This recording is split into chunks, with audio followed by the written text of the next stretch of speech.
금리는 낮출 것이다. 그거에 대한 빌드업이 있었는데 기대보다 단단하진 않았어요. 총재 제외한 6분의 금통위원이 의견을 표명하는데 지난달까지는 4분이셨거든요. 3개월 내 인하를 시사한 분이. 이번에 또 한 분 더 늘어서 5분. 그러니까 전체적으로 4분기에 인하를 할 수 있겠다라는 분위기를 고조는 시켜놨는데 경기가 어려운 상황이면 올해 한 번 당연히 낮춰주고 총재도 내년 상반기까지는 인하 기조라는 표현을 쓰셨어요. 그러면 야, 2번 정도까지는 담보해 주신 거 아닐까요? 그러니까 얘기했던 그 부동산이라는 게 가격은 좀 진정될 수가 있는데 브레이크 역할을 할 수 있는데 건설 투자가 개선이 되기 시작하면 내년도 전체적인 성장이 좀 서포팅이 되면 전 내년에 기준금리가 2%까지 낮춰질 수 있을까?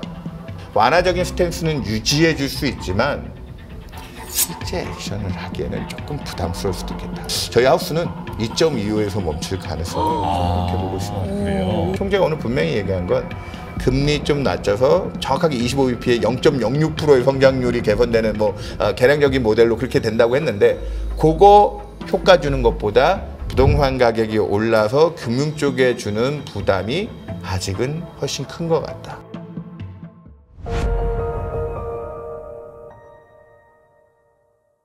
팀장님께서는 오늘 기준금리 동결 소식 네. 그리고 또 이청용 총재 브리핑 내용 모두 보셨을 텐데 네. 일단 총평부터 좀 들어볼까요?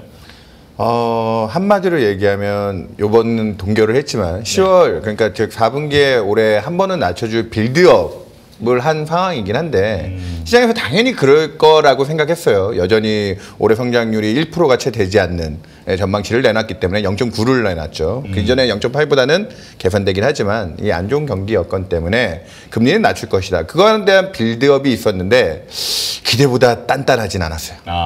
이게 한마디의 총평으로 단단하지 않은 빌드업이었다라고 보고 있고요.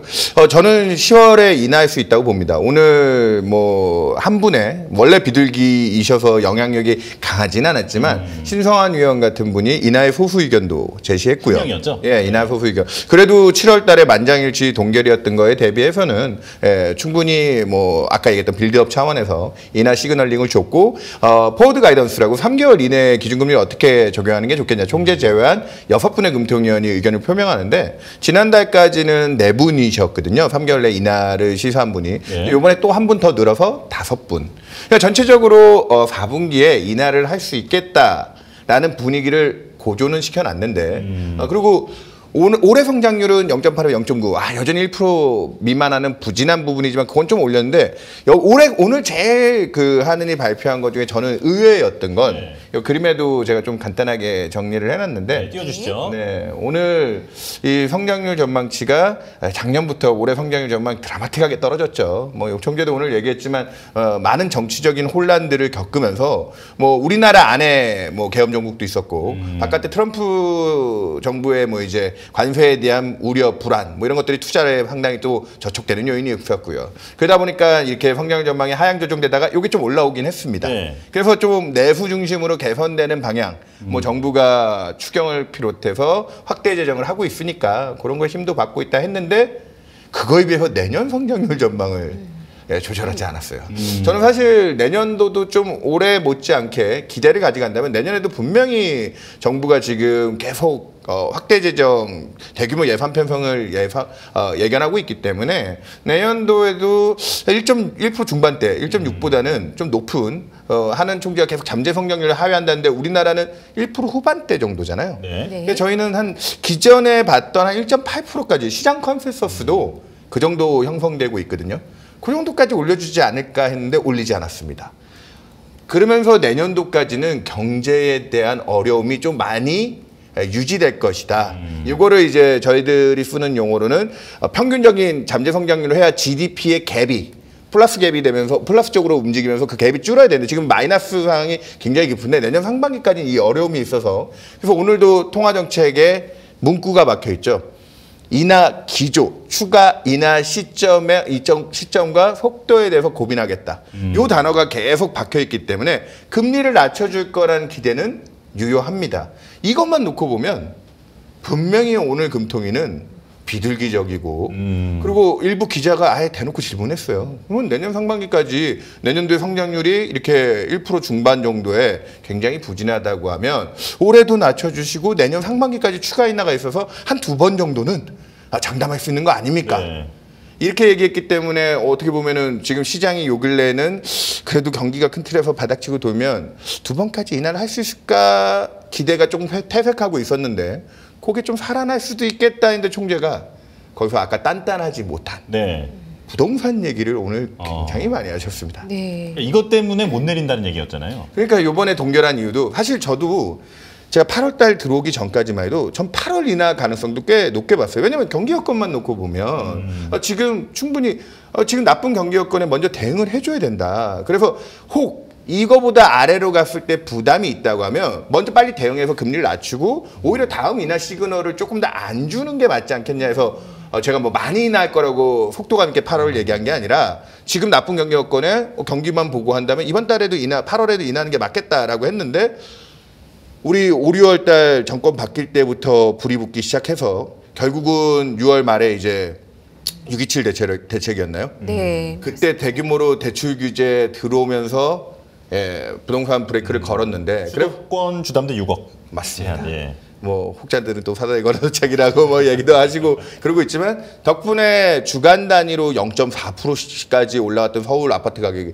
52주니까 0.4%면 두 자릿대 20% 가까운 상승이었어요. 그렇죠. 작년에도 2분기, 3분기 부동산 가격이 좀 오른다라고 좀 날렸을 때 그때가 한 0.3을 넘기지 않았던 걸로 기억나는데 주간 단위로는 네. 요번이 더 속도가 빨랐죠. 그래서 극약 처방처럼 물량으로 대출 규제가 들어갔는데 근데 최근에 좀 속도는 많이 떨어졌습니다. 주간 단위로는 요 8월 달에 들어왔더니 0.1보다 낮은. 그러면 이제 또 연율로 한 사람은 이제 5% 이내 정도까지 속도가 줄지 않았나. 그래서 그것만 보면 그래서 인하의 소수 의견을 제시하신 신성한 의원은 그런 데서 속도 조절도 좀 나왔고 대출의 효과가 또 앞으로 좀 더, 대출 규제의 효과가 앞으로 좀 더 갈 거니 이달에도 낮출 수 있는 거 아니냐라는 의견을 제시하셨는데 나머지 금통위원들은 아닌 것 같아요. 아직도 심리는 강남의 일부 지역에서는 여전히 신고가가 나오고 있고 그리고 뭐 CSI라고 소비 심리 조사를 하는데 주택 가격에 대한 예측 부분이 있거든요. 예. 그게 또 이번 달에 반등을 했더라고요. 그러니까 사람들이 아직까지 포기를 좀 안 하고 있는 것 같아요. 그러다 보니까 금리를 낮추는 게 그런 심리까지 봤을 때는 우리가 아직은 좀 신중해야 되지 않겠냐. 그게 부동산이 하나 불거졌고 하나만 더 이번에 동결의 변을 얘기 드리면 일단은 최근에 잭슨홀 컨퍼런스 덕분에 미국의 통화정책 기대가 이제 또 9월에는 인하해주고 올해 뭐 한 두 차례까지는 가지 않겠냐. 네. 뭐 그 이상 코라는 아이비들도 늘고요. 네. 그렇게 좀 넘어가서 미국 쪽 통화정책이 사실은 상당히 불확실성이 많이 높았죠. 그런 부분에서 환율도 원달러 환율이 최근 1,400원대 근처까지 올라오고 그러니까 금융 안정이라 하면 그 두 개가 제일 작년부터 거론이 많이 돼요. 부동산과 환율. 그런 것들이 이번 달까지는 미국이 이제 9월에 액션을 하고 추가 기대를 얼마나 가져가느냐. 일부 금통위원 중엔 거기에 대한 대외금리 차가 아직도 미국하고 우리는 200bp, 미국은 4.5, 우리는 2.5. 네. 그렇게 역사상 최대치이기 때문에 아직까지는 좀 통화 정책을 신중하게 움직여야 된다. 그 변수까지 해서 이번 달 동결을 했다. 그래 이게 아까 말했다시피 4분기에 낮출 수 있는 빌드업은 오늘 충분히 해줬습니다. 네. 충분히 해줬는데 근데 오늘 보니까 기사들도 생각보다는 가장 많이 등장한 단어가 부동산에 너무 초점을 맞아요. 맞춘 거 아닌가. 그러면 10월 달 가서 부동산은 그렇게 안정됐다고 자신할 수 있을 것인가. 예, 그 단서가 달리면서 10월 인하도 또 글쎄라는 제목의 기사들도 뭐 보이더라고요.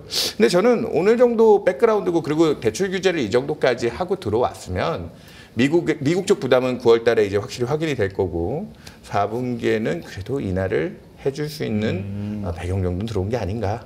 예, 그렇게 보고 있습니다. 오늘 정말 아파트 주택 가격 얘기가 진짜 많이 나온 것 같아요. 네. 그 연합인포맥스 오진우 기자님께서 날카로운 질문을 하셨는데 그래서 한참 답변하시는 걸 제가 들었는데요. 네네. 기사가 이렇게 그 기자님이 질문하신 후에 기사를 제목을 이렇게 쓰셨어요. 이창용 총재 금리로 집값 못 잡지만 부추기지는 않겠다. 부추기는 역할은 않겠다. 너무 방어적인 입장이 아닐까. 그러니까 집값에 대한 고민을 너무 많이 하는 총재가 하고 있는 게 아닌가라는 생각이 좀 드는데 어떻게 생각하십니까? 그러니까 이게 총재가 옛날에 했던 말이 우리는 뭐 가격 지표 하나, 무슨 지표 하나만 보고 하지는 않겠다라고 하신 거 치고는 올해 들어와서 지금 특히나 그 5월 금통위 이후로는 이 부동산에 대한 얘기가 뭐 제일 화두가 되고 있고요. 아까 여기 그림 하나 아까 제가 말로만 설명드렸는데 여기 보이시다시피 주간 단위 이제 서울의 아파트 가격 상승세인데요. 23년에 이제 22년 하반기에 레고랜드 사건 뭐 그런 게 있으면서 PF 부동산 문제가 터졌죠. 네. 이때 또 기억 별로 많이들 안 나시겠지만 단기적으로 서울의 아파트 가격이 좀 굉장히 급락을 하는 구간이 좀 있었습니다. 네. 그러면서 23년에 은행들의 이제 대출 뭐 활성화 그리고 대출 금리를 좀 완화시켜주면서 그 힘이 받으면서 24년에 들어와서는 상반기에 특히나 이때 반짝 한번 올랐죠. 아까 얘기했다시피 네. 주간 단위 한 0.3%. 요 정도 속도였는데 그러고 나서 뭐 이제 또 계엄 정국이다 정치적인 혼란에 조금 위축되는가 싶었는데 금리가 그 사이에 또 제법 많이 다운이 됐죠. 네. 그러니까 작년 10월 달부터 금리 인하가 시작돼서 우리가 다른 나라보다는 좀 선제적이었다라고 오늘 총재도 밝혔는데 요번에 금리를 멈추니까 이거 너무 좀 제약적으로 가는 게 아니냐 했는데 우리는 작년부터 10월부터 인하를 해서 10월, 11월 연속 인하를 했고 올해도 상반기에 2차례 해줬는데 우리는 좀 미리 움직인 부분도 있다. 절대적인 수준도 다른 나라보다 높지 않았고. 이 금리가 떨어진 힘에 신정부 들어와서 우리 진보 정권에서는 늘 부동산이 노무현 정권 때 문재인 정권 때 한 번씩 그 급등했던 경험이 있다 보니까 네. 그 합습 효과에 이번에도 유사성을 따지는 분들이 굉장히 많았죠. 지금도 그런 분들이 제 주변에 보면 아직까지 그래서 그런 분들이 이번에 소비 심리에서 주택가격 상승에 대한 믿음.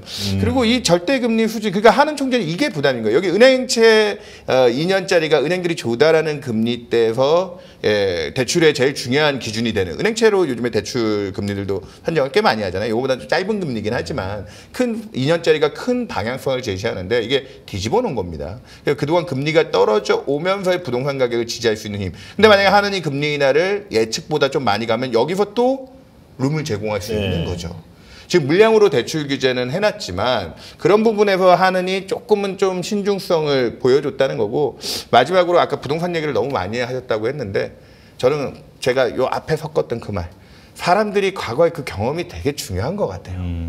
이게 정치적으로는 인과관계가 제가 볼 때 그게 꼭 맞아떨어지는 건 아닌데 네. 꼭 맞아떨어지는 게 아닌데 과거에도 진보 정권 때가 경기가 한번 어려운 그러니까 노무현 정권 때 카드법을 터주면서 그때 당시에 사상 최저금리를 보고 그렇게 풀린 유동성이 부동산 시장으로 불붙으면서 어려움을 겪었던 부분. 문재인 정권 때도 팬데믹 때 뭐 기준금리가 1% 이하까지 떨어지면서 그렇죠. 그 유동성의 힘이 컸는데 근데 이번에는 그 정도는 아닌 것 같긴 한데 왜냐면 지금 기준금리 오늘 동결해서 2.5%잖아요 사실은. 네. 그런데도 사람들은 아직 이 진보 정권의 정책이 규제를 하면 풍선 효과로 더 오를 수 있을 거야. 그러다 보니까 한국은행 입장에서도 조금은 그런 심리들이 좀 잡힐 때까지는 우리도 좀 조금 더 지켜보자.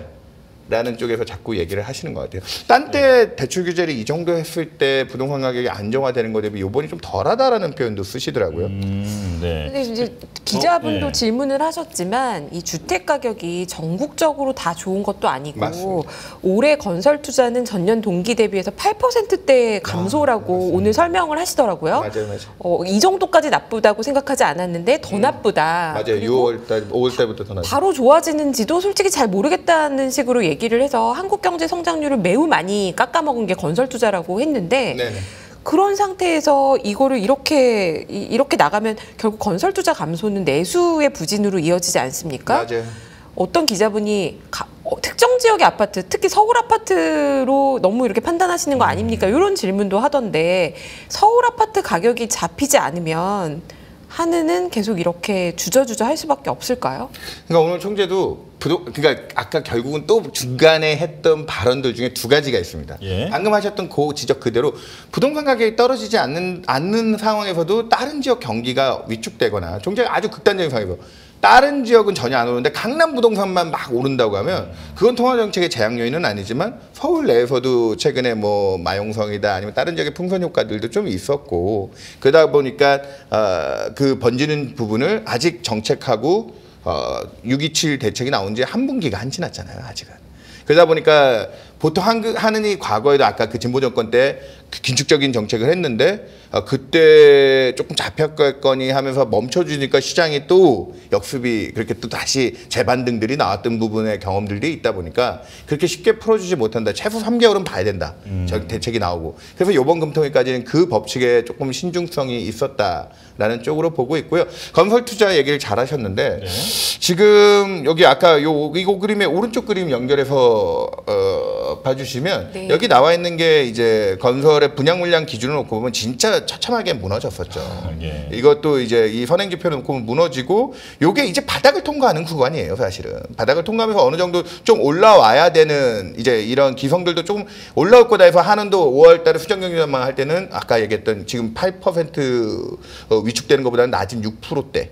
그 정도를 봤는데 제가 최근에 좀 다니면서 좀 재밌게 들은 것 중에 하나가 요번 정권 들어서 좀 법적인 문제, 중대재해법이라든지 뭐 노란봉투법과 같은 이런 법률에 이제 건설 사업이 조금 제일 민감도가 있는 사업이다 보니까 그런 신중성이 하나 있는 거. 두 번째, 지금 아마 다음 주쯤에 내년 예산이 나오게 될 거예요. 네. 내년 예산이 발표되는데 내년 예산은 올해 뭐 추경으로 40조를 포함해서 원래 본 예산 670조였는데 추경 40조를 더했더니 700조가 넘어가는 예산을 썼는데 내년에도 그 본 예산에서 또 더 애초에 본 예산 자체를 그 수준 이상으로 증액을 해서 아마 내년에도 굉장한 확대 재정이 될 겁니다. 그러면 올해는 그 추경 금액 40조 들어온 것 중에 민생지원금이 한 15조, 약간 가계 쪽에 지원금이 많은데 내년은 어떤 쪽에 예산 집행이 많을까요? 내년에 뭐 민생지원금 얘기는 별로 없잖아요, 사실. 네. 내년에 8월은 기업 쪽 지원이고 그 기업 쪽 지원에서도 뭐 첨단 산업, 혁신 산업들 지원하는 게 이제 AI나 뭐 일부 K산업도 조선, 뭐 방산 뭐 이런 데들 좀 지원해 주는 거랑 방금 얘기했던 이 부진한 건설 투자 쪽에서 FOC를 좀 확대해서 가는 사업들에 대한 중요도가 클 거다. 근데 제가 이 얘기를 같이 조금 버무려서 얘기 드린 게 뭐냐면 그럼 건설업계에서는 지금 PF 구조조 정도 하고 있고 정부가 내년도부터는 이 부진한 건설 투자를 좀 밀어 올릴 수 있는 9월에는 국토부에서 아마 이제 주택 공급을 비롯한 그 인프라 FOC 사업들에 대한 계획들이 좀 가닥을 잡을 거라고 봅니다. 오늘 총재가 그래서 약간 10월 달에 금리나 빌드업 중에 하나를 얘기했던 게 추가적인 정부의 대책. 맞아요. 그게 단순히 이제 규제, 이게 요번처럼 대출 규제를 한다든지 금리를 못 낮추게 하는 금융적인 조치 말고 공급에 대한 얘기도 되게 중요하잖아요, 사실은. 네, 그렇죠. 그 부분이 내년 예산과 함께 좀 버무려져 나올 거다. 그러면 건설업계에서는 지금 자기네들의 본 투자를 무리하게 들어가는 타이밍이 맞겠습니까? 아니면 그런 정부의 큰 틀의 정책 방향에 맞춰서 그리고 지원들도 또 될 거고요. 이 얘기가 사실은 제가 최근에 일부 기업들 재무팀이나 이런 데 내년도 사업계획 때문에 좀 만날 일들이 있는데 우리나라의 유수의 뭐 반도체 기업이나 뭐 이런 데들도 좀 미팅을 해보면 다들 투자 계획들을 방금 얘기했다시피 내년도에 첨단 산업 지원이라든지 건설업 쪽이라든지 이런 것들이 다 지금 미리 먼저 우리 계획보다는 정부가 내리는 큰 틀의 가이드라인에 더해서 거기에 힘을 실어서 우리는 얼만큼 돈을 쓰면 될 것인가. 그것 때문에 지금 약간 딜레이 되는 부분이 저는 있다고 봅니다. 네. 그러니까 이거를 이중적으로 생각해 보면 어떻게 되냐. 그래서 지금은 약간 좀 소강 국면이 있는 거고 건설 투자도 부진하게 나왔고 하지만 저는 다음 주에 예산이 나오게 되면 그런 공급에 대한 대책들 나오고 건설 투자가 좀 바닥을 치고 그러면 부동산 가격 정책 측면에서도 사실은 가격적인 측면에서 공급 대책이 나오면 좀 부담이 덜 하겠죠.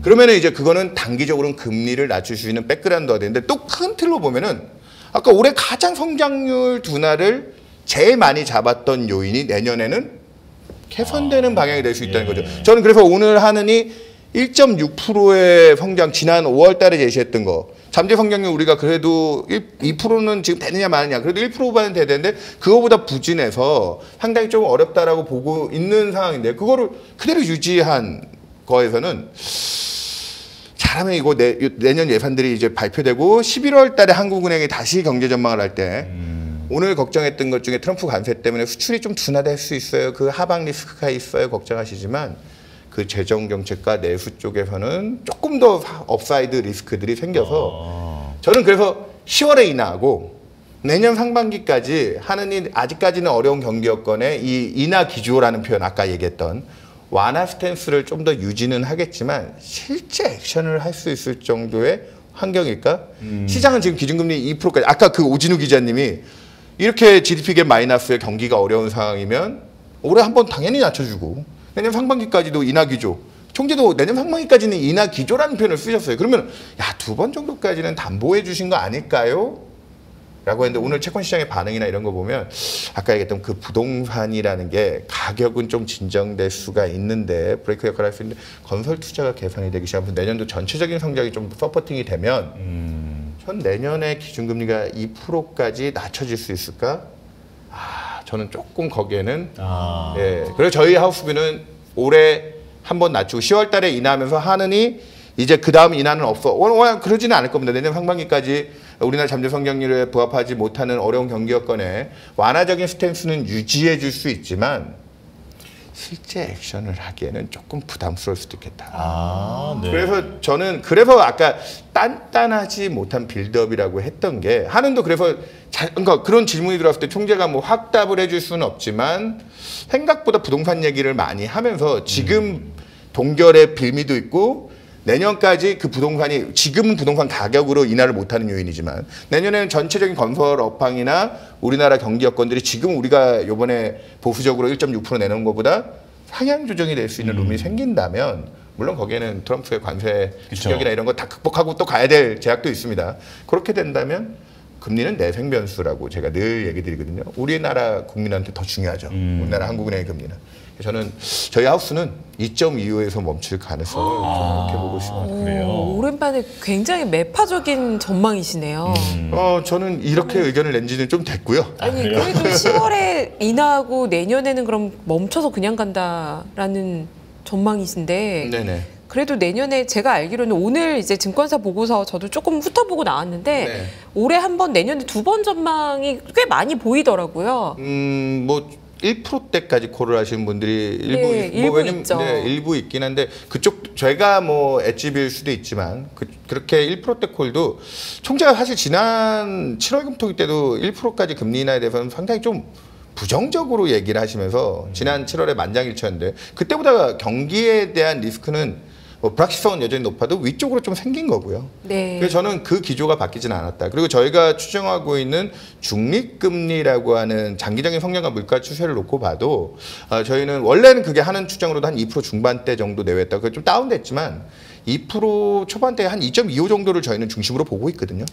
그러면 거기서부터 그 아래 영역은 거기 그 아래 한 일부 레인지도 중립금리긴 하지만 그래서 중립금리 중간값 아래에 좀 완화적인 스탠스로 넘어가는 부분이기 때문에 거기는 조금 더 신중성 있게 대응해야 될 것이다. 그러니까 지금 내년까지 만약에 하느니 지금 오늘도 부동산 얘기를 많이 하셨지만 금리의 절대적인 레벨이 다운되면서 대출에 대한 부담이 많이 완화가 되기 시작한다고 하면 대출 규제를 계속 할 수도 없잖아요, 사실은. 그렇죠. 예, 그런 부분에서 조금 더 한국은행의 제약 요인이 생길 거라고 저도 보고 있는 거고 또 하나 그림을 봐주시면 되게 심플한 그림 하나만 보여드리겠습니다. 네. 우리나라. 제가 옛날부터 좀 재밌게 보는 것 중에 하나인데 통화정책은 심리에 영향을 많이 받죠. 여기 나와 있는 게 전체적인 경제 심리라고 하는 가계 아까 얘기했던 소비 심리, 기업의 투자 심리를 합쳐서 ESI라고 하는 이코노믹 센티먼트 인덱스를 만듭니다. 기준은 100이고요.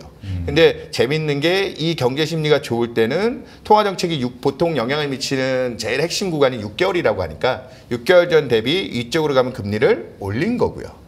아래쪽으로 가면 낮춘 거고요. 이게 위쪽으로 갈수록 강도가 세고 아래쪽으로 강도가 낮은 거죠. 심플하죠. 심리 좋고 경기 좋다고 느낄 때는 긴축을 하는 거고요. 이렇게 분위기 안 좋고 나쁠 때는. 근데 좀 절대 레벨에 대한 해석도 되는데 최근에 아주 경제에 대한 심리가 안 좋았죠. 그렇죠. 그러다 보니까 작년부터 100bp를 낮춰준 거고요. 그것도 꽤 짧은 기간, 한 3분기 안에 이렇게 1년도 안 되는 기간 안에 저희가 100bp씩 낮추는 거는 굉장히 좀 속도감 있게 움직인 편이긴 합니다. 그렇게 해서 여기 보시면 아래로 꽂은 수준이 과거에 뭐 금융위기 이후로 놓고 봐도 꽤 많이 낮춰준 속도였고요. 근데 최근에 이 심리가 개선되고 있죠.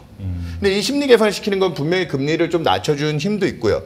저는 이걸 가장 주도하고 있는 건 요번에 지급된 민생지원금을 포함한 확대 재정에 있다. 그래 오늘 저는 이게 가장 중요한 답이었다고 봅니다. 총재가 여러 얘기들을 좀 혼잡스럽게 얘기하고 저도 지금 그래서 좀 정리가 그렇게 안 되는 부분도 있을 수 있지만 총재가 오늘 분명히 얘기한 건 금리 좀 낮춰서 정확하게 25bp에 0.06%의 성장률이 개선되는 뭐 개량적인 모델로 그렇게 된다고 했는데 그거 효과 주는 것보다 부동산 가격이 올라서 금융 쪽에 주는 부담이 아직은 훨씬 큰 것 같다. 금리를 안 내리는 이유 중에 내수 경기가 올해보다 내년이 좋아져서 안 내리는 거라면 네네. 더할 나위 없이 좋은 소식일 수도 있겠죠. 하지만 환율이나 집값 걱정 때문에 못 내리는 게 될까봐 약간 걱정스러운 것 같아요. 네. 어느 방향으로 보십니까? 그래서 저는 아까도 얘기드렸다시피 내수가 좋아지나요? 네, 그래서 내년 성장률을 저희 하우스는 2%까지 보고 있습니다. 그러니까 네. 저희가 좀 낙관론자일 수도 있는데 내년 저희가 추정하고 있는 예산 증가가 올해 추경보다 큰 폭이기 때문에 재정의 성장 기여도도 높을 거고요. 그리고 이번에 민생지원금 가지고 올해 성장률이 0.1밖에 못 낼 거다라고 하나는 추정하고 있지만 아까 잘 지적하셨다시피 지방 쪽에 가보면 지역 경제 쪽은 뭐 지금 뭐 부산이나 뭐 이런 데만 가도 뭐 예전에 메인 도심이었던 뭐 남포동 같은 데 가게가 2개 건너 하나씩 문 닫아 있고 막 네. 그렇게 지방 경기가 퇴색해 있더라고요. 쇠퇴 있고. 근데 그런 데가 지금 다녀보니까 좀 손님도 돌고 사람들이 이제 이 민생재원금의 효과가 좀 생각보다는 크게 들어오는 부분도 있습니다. 그래서 저희는 지난 3년간 전체적인 예산 증가가 3% 내외 정도로 좀 묶여 있다가 올해 추경 포함 8% 내년에도 그 정도의 증가세라고 하면 생각보다는 내수 그 존들은 다 내수에서 도는 거고요. 제가 이걸 왜 이렇게 자신 있게 얘기하냐면 지난 2년간 미국이 그랬거든요. 네. 많은 분들이 오해하시면 미국이 뭐 가게하고 기업이 되게 잘해가지고 미국 혁신 산업들이 많이 끌고 갔을 거다. 아니요. 제가 봤을 때 미국 쪽이 경기가 상당히 23년, 24년 좋았던 건 그렇게 공무원들까지 많이 뽑아가면서 정부가 돈을 쓴 효과가 컸기 때문에 그리고 그것 때문에 미국 경기가 그렇게 좋았는데 우리 23년, 24년 한국, 유럽, 중국은 왜 이렇게 경기가 어려웠습니까? 과거의 인과관계였으면 미국 경기 그렇게 좋으면 낙수 효과가 일부라도 와야죠. 미국이 좋을 때 우리는 제일 대표적으로 수혜를 보는 나라였잖아요. 그러니까요. 근데 그게 안 나왔던 이유는 재정을 쓰면 그 돈은 재정과 그 정책은 그 나라 안에서 돕니다. 그 효과 때문에 미국만 좋고 논뉴스가 나빴는데 지금 올해 그게 좀 엇갈렸잖아요. 네. 대표적으로 올해 3월 달에 독일이 방위비 중심으로 재정을 썼고 중국도 최근에 양회 이후에 재정 통화 정책 다 쓰고 있고요. 우리도 6월 새 정부 들어오고 나서 지금 경기 부양의 메인 드라이버는 한은이 아닙니다.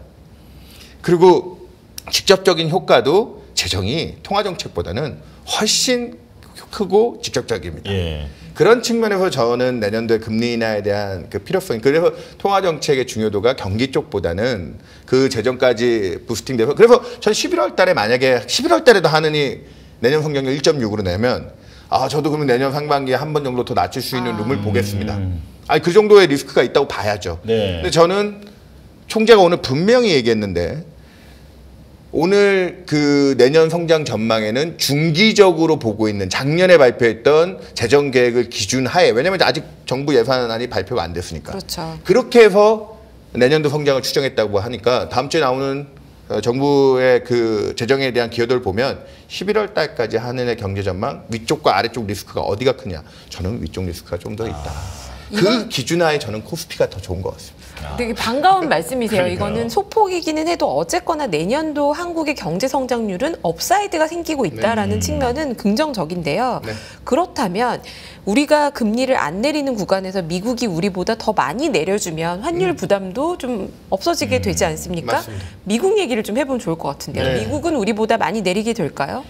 저는 올해 제가 제일 힘들었던 게 고객들 만나서 뭐 이런 토론하고 뭐 이런 쪽에서는 제 논리를 좀 발표를 치는데 저희 당사 이코노미스트랑 7월 한 달 동안 그 친구가 아침에 출근하면 맨날 저보다 나이가 어리거든요.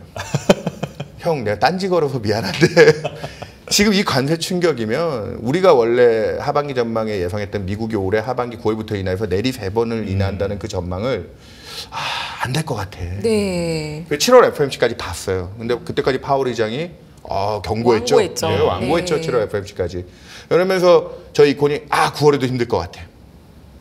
근데 제가 우리 작년에도 뭐 시장 기대보다는 많은 3차례 인하를 전망할 때 그때도 우리가 미국 고용의 취약성을 보고 다른 하우스보다는 조금 더 미국이 금리를 낮출 수 있다는 작년에도 하반기 전망에 저희가 시장은 한 번 인하가 대세였는데 3번을 주장했거든요. 네. 이번에도 딱 그 이틀 뒤에 나오는 고용 그것까지 또 그때도 그랬어요. 제가 요거까지 확인해서 이번 고용도 예상에 부합하고 미국의 경제가 그렇게 튼튼하다면 그럼 9월에 인하 나도 접겠다. 근데 그 이틀 뒤에 고용에서 결국 크랙이 네. 발생을 했고 그러고 나서 지금 흐름은 뭐 중간에 물가 지표가 또 PPI 중심으로 관세 충격이 들어오는 거 아닌가 걱정이 있긴 했지만 여기 그림 보시죠. 제일 심플한 그림이에요. 제일 심플한 그림.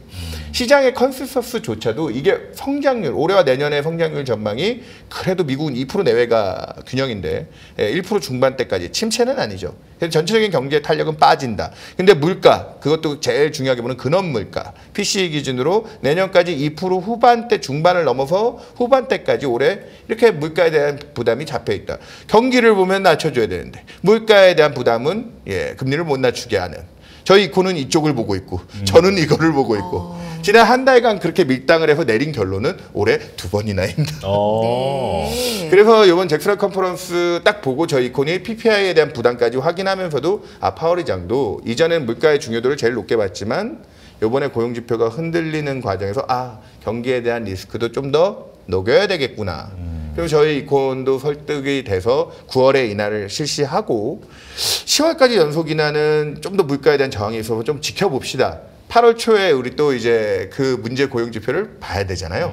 그래서 저는 8월 달 고용도 저는 좀 안 좋게 보고 있거든요. 네. 그래서 그쪽에 크랙이 더 나오면 시장은 또 10월에도 연속적으로 미국이 인하를 해줄 수 있지 않을까 기대로 넘어가려고 하는데 아까 우리나라 주택시장 얘기하다 보니까 물가 측면에서 제가 최근에 좀 보고 있는 재밌는 미국의 주택 관련된 물가 경기 지표들 좀 보여드리겠습니다. 네. 여기 나와 있지만 지금 관세 쪽에서 충격을 받아가지고 올라가는 물가의 전체 CPI 비중이 한 얼마 정도 되는지 아세요? 뭐 수입품 요즘에 뭐 가구라든지 네. 왕구, 가전, 뭐 일부 인테리어 물품들, 생활용품 그런 것들은 실제로 뭐 월에 뭐 1%에서 4%씩 막 이렇게 오르거든요. 충격들이 들어오고 있어요. 걔를 다 합치면 비중이 한 얼마 정도 되는지 아세요? 되게 작을 것 같습니다. 되게 작지는 않은데 그래도 10%대예요. 10%대 네. 수입품. 그럼 그 정도인데 지금 선언돼 있는 관세율이 한 18%니까 그 충격이 다 들어오면 뭐 일부 이콘들이 걱정하다시피 이게 1% 정도 물가가 오르고 끝날 일이 아닌 것 같아요. 왜냐하면 방금 얘기했다시피 10%대에 또 10%니까 그 1, 2% 가지고 될 일이 아닌 것 같은데 걱정을 하는데 미국 물가에서 단일 품목으로 제일 큰 비중을 차지하는 게 뭔지 아세요? 주거비죠. 네, 맞습니다. 네. 렌트, 주거비. 렌트가 주거비의 선행지표고요. 주거비는 거기에 유지관리비, 뭐 내가 이 집을 샀다면은 사진 않았는데 샀다면 거기에 들어간 비용까지 다 계산해서 들어가는 게 그게 OER이 그거까지 얘기하면 기니까. 그게 미국 주거비인데 지금 보시면 올해 들어와서 미국 주거비가 월간으로 올라가는 등락폭이 0.2대입니다. 이게 무슨 말이냐면 팬데믹 이전 수준으로 회귀했어요. 네. 여기 나와 있는 게 방금 앵커님이 지적하신 미국의 월세 가격의 평균치입니다. 무섭죠? 네. 내가 들고 있는 주가가 이렇게 하락하고 있다고 하면 굉장히 공포스러우실 텐데 미국의 렌트비가 생각보다 많이 빠집니다. 왜 빠질까요? 왜 이렇게 빠질까요? 미국의 주택 가격이 너무 많이 그동안 올랐습니다. 아니 미국의 주택 경기가 그렇게 좋았나요? 라고 얘기하시는데 절대적으로 좋지는 않습니다. 이게 거래량 뒤집어 놓은 거거든요. 거래량 놓고 보시면 이게 이게 위에 상단을 차지하고 있던 걸 뒤집어 놨다는 건 바닥 수준이에요. 거래가 안 돼요. 거래가 왜 안 될까요? 집값은 비싸지 모기지 금리는 2022년 이후 뭐 4% 내외 하던 게 7% 넘게 그 집을 살려면 빌려야 되는 이자 비용이 너무 많이 늘었지. 그러니까 거래가 위축이 되면서 렌트 비용은 계속 그러니까 공급이 적다 보니까 집값은 또 계속 올랐어요. 그게 악순환이었던 거예요. 그게 주거비에도 상당한 부담이 됐었고요. 근데 걔가 최근에 반작용을 맞으면서 급락을 한다. 여기 나와 있는 건 24년부터 25년까지 공급된 주택별로의 주거비 속도인데요. 이게 미국 전체 주택 가격의 선행 지표예요. 몸통 물가는 이쪽으로 간다는 겁니다. 그러니까 저희 이콘이 분명히 확실한 관세 충격이 앞으로 한 분기 내에 들어오는 거에 대한 부담. 저도 그 부분은 되게 걱정하고 우려하고 있습니다.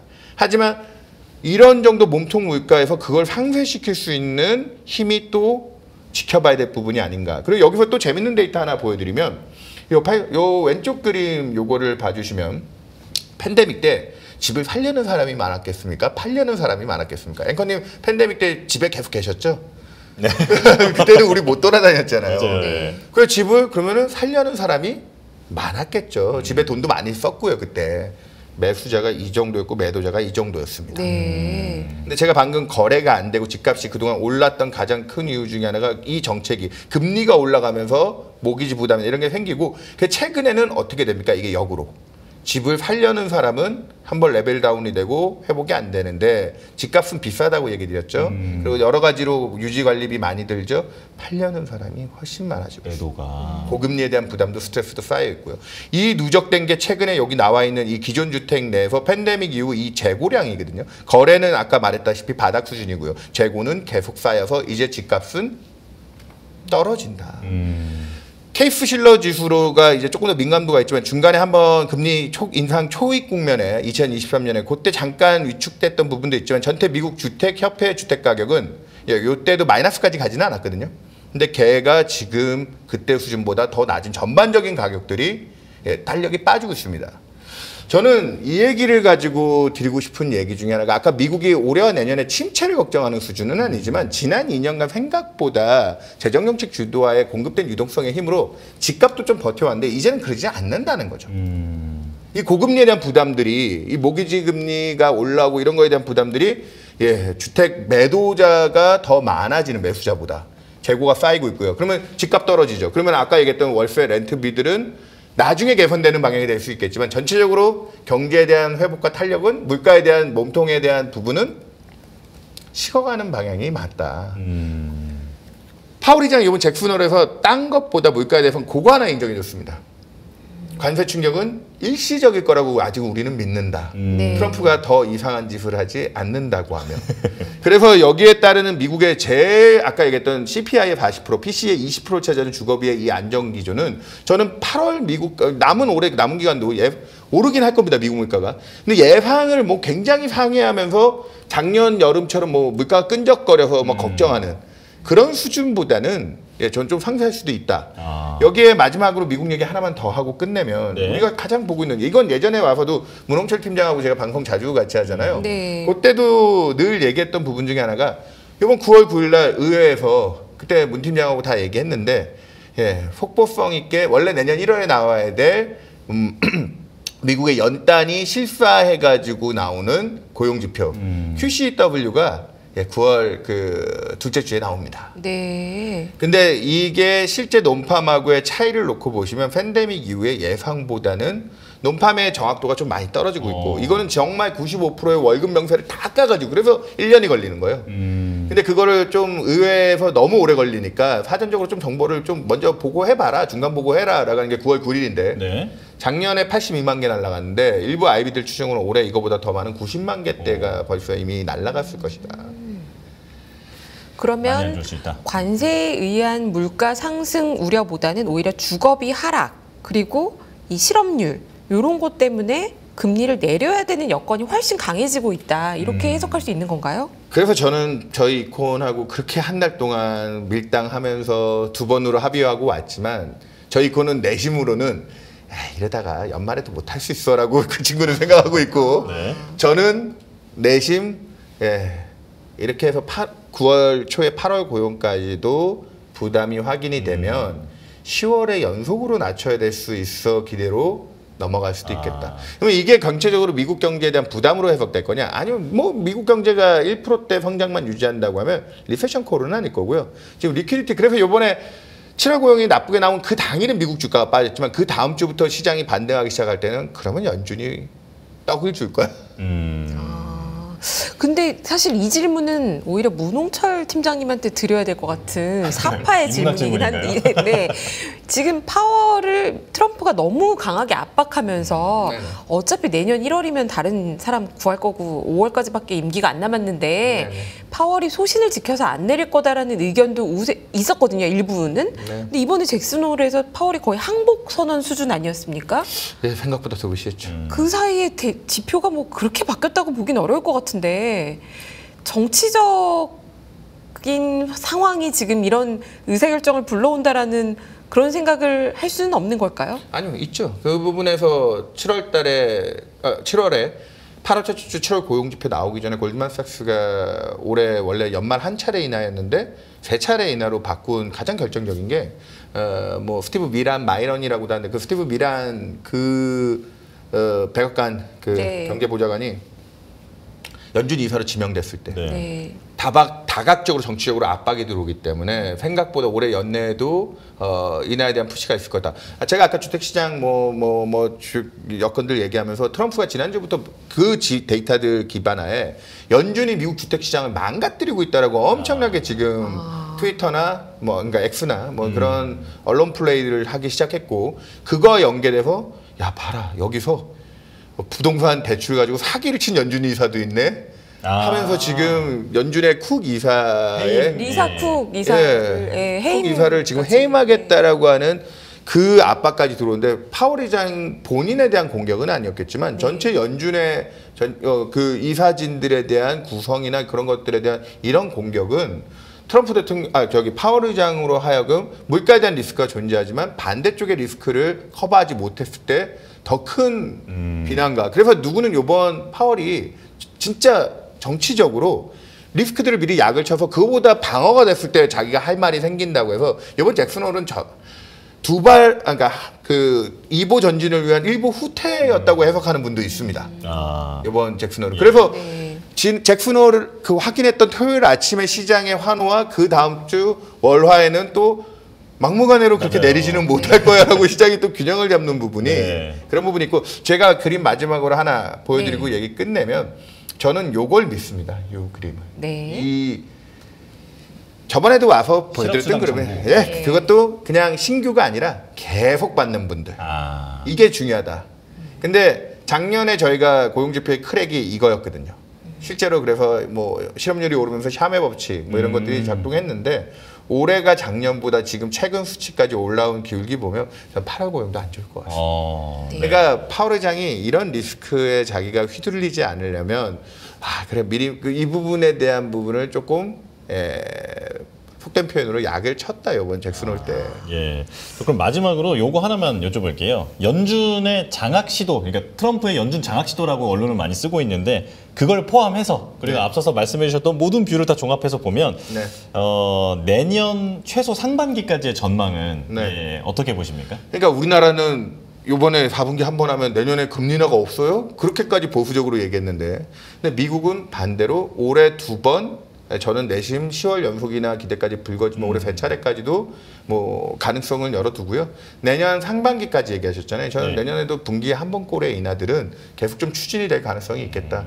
올해 2번 하면 내년에 3번, 올해 3번 하면 내년에 2번에 그칠 수도 있겠지만 저희가 보고 있는 미국의 통화정책의 터미널 레이트는 대략 3.25, 3% 초반대까지는 거기까지가 미국의 중립금리. 우리도 사실 중립금리가 아까 2.25 정도 얘기했잖아요. 아니 미국이 그렇게 낮추는데 그러면 우리도 좀 낮출 수 있는 룸이 생길 수 있죠. 그럴 수도 있습니다. 근데 그러려면 미국 경제에 대한 내년에도 미국 경제가 1%가 위협을 받는다든지 전체적인 글로벌 경제에 대한 탄력이 빠지면 우리도 좀 부담을 가지고 그래서 내년 성장률 우리가 좀 조정이 될 수도 있죠. 위쪽이 아니라 아래쪽에 리스크가 생길 수도 있죠. 그러면 우리도 기준금리 2%까지의 룸이 생길 수도 있지만 지금 역사상 최대치의 200bp의 금리 역전 상황입니다. 미국이 3.25까지 내리고 우리가 2.25에 버티고 있다 한들 100bp 우리가 금리가 낮습니다. 그 정도까지의 금리차가 줄어들면 저는 원달러 환율이 그때쯤이면 1350원을 깨고 1300을 향해서 좀 안정될 수 있는 정도의 룸. 환율이 우리가 수출 장사 잘하려면 워낙 약세도 잘 활용해야 되겠지만 그동안 금융시장의 불안 요인으로 많이 지적이 됐었잖아요. 사실은. 그런 측면에서 내년까지 미국이 그 정도 금리를 낮추는 건 우리가 굳이 민감하게 대응할 이유가 없다. 우리는 통화정책보다 재정이 조금 더 포커스다. 지금 금리 인하기가 이어진다라고 보면 채권과 주식, 우리 투자 전략은 어떻게 해야 하는지 좀 짧게 한번 조언을 좀 부탁드릴게요. 올해 계속 드렸던 얘기입니다. 미국은 금리가 안정돼야 주식에 추가적인 룸이 있다. 그래서 미국은 주식보다는 채권의 안정이 먼저 되는 채권이 아직도 싸다. 한국은 채권은 계륵이다. 오히려 내년까지 확대되는 정책이 기업에 유리하기 때문에 한국은 많은 의심에도 주식이 아직 기회가 남아있다. 미국 채권, 한국 주식. 작년에는 미국이 주식, 채권이 안 좋았죠. 우리는 채권이 좋고 주식이 안 좋았죠. 그 반대다.